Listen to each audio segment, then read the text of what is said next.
Hello everybody, it's how to get David's jacket from Cyberpunk. Edgerunners Netflix show in Cyberpunk 2077.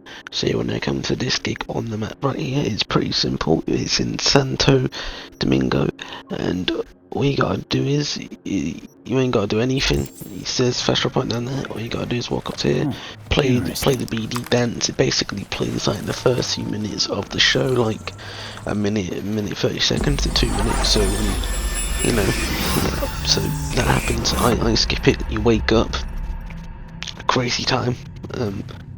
Then obviously after that, you will have to text Captain Rice, Fixer, to ask more questions because David's name pops up in BD. So you text. It's quite a long text thing because it's like, oh yeah, I want to ask like questions about him.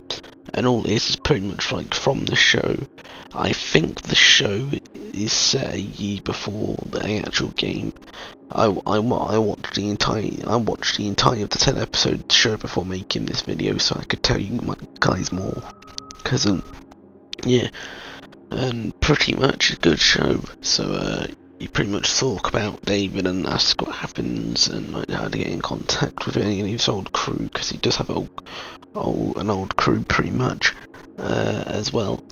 So you just text about that, and now once you're done texting about that, he says, well, you gotta wait 24 hours. As that happens in game, obviously you can wait 24 hours, but that doesn't usually work. So you usually gotta get into like a gunfight, like a gig. So you basically do a gig, then obviously wait a little bit longer. Then that does it. So then you'll get a.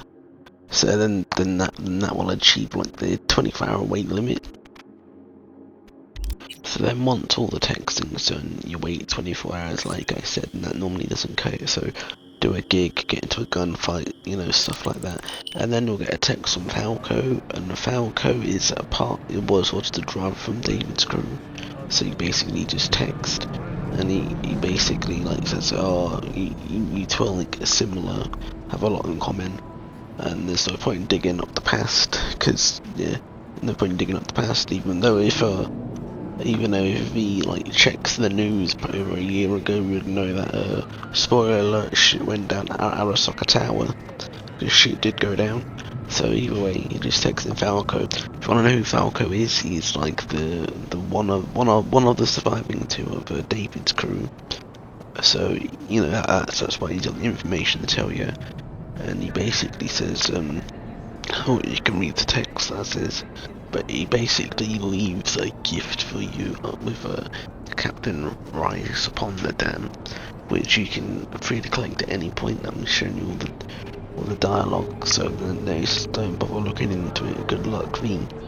Which I thought, because Falco didn't really look into the threatening time, but who knows, it's nice that he's been over it, you know, a long period of time. But anyway, so the jacket is pretty cool. When it picks, it's always legendary. When you pick it up, it does 6 armor protection.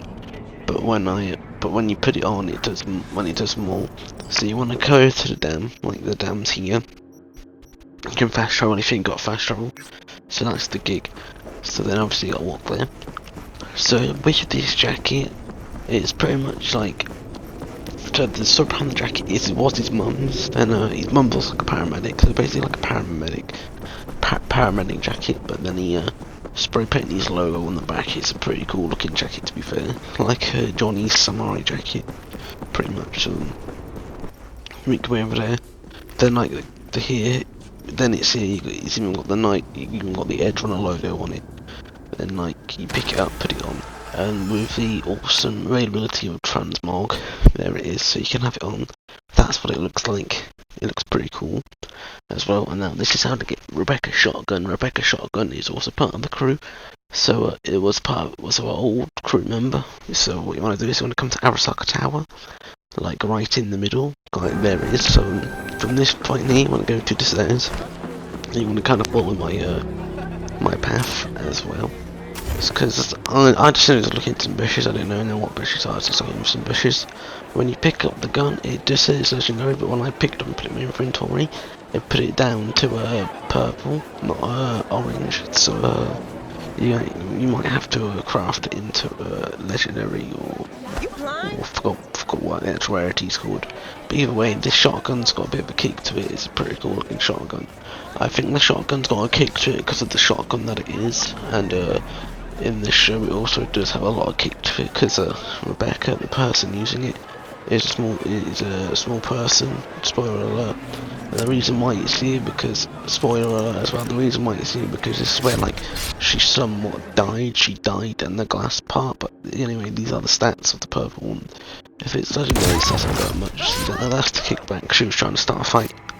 Then on this like glass platform, right where you just saw where I'm standing on, is where she died. But anyway, guys, that's how to get Rebecca's gun and David's jacket. The gun's called Guts, I think it's called. Either way, that's how you get it. Enjoy.